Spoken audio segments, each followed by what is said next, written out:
Bonjour, bonjour mes amis, merci d'être là encore et toujours.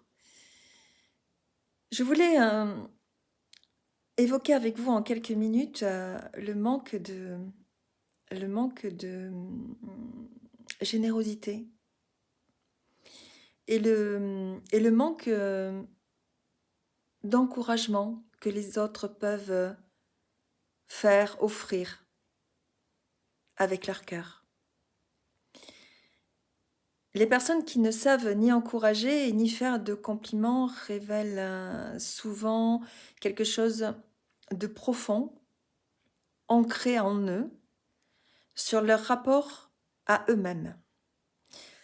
En spiritualité, on dit que ce que nous offrons au monde dépend de ce que nous cultivons à l'intérieur.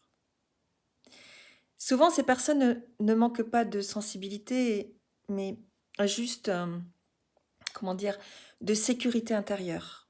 Elles n'ont peut-être pas appris dans leur enfance ou leur expérience à recevoir elles-mêmes des encouragements.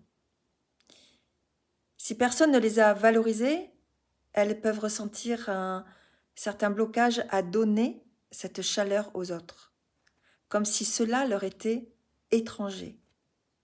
Parfois aussi, l'incapacité à féliciter ou complimenter vient d'une peur de perdre, peur que reconnaître la valeur de l'autre diminue la leur.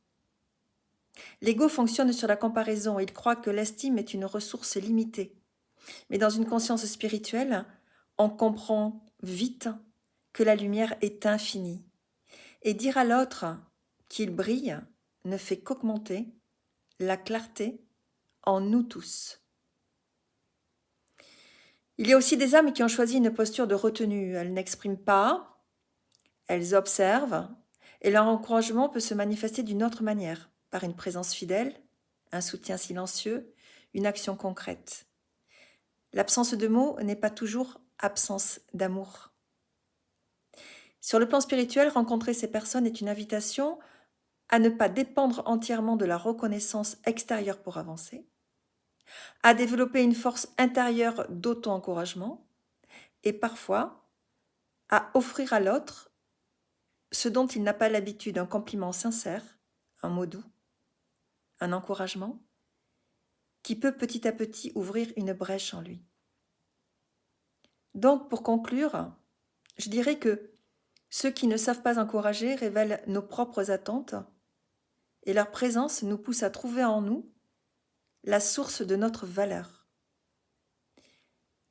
Et si nous restons dans l'amour, leur cœur ne peut que s'ouvrir un jour aussi à cette circulation de gratitude et de reconnaissance.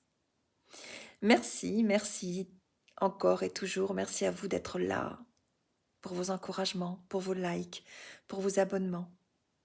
Et surtout, n'oubliez pas, vous êtes magique parce que votre âme agit.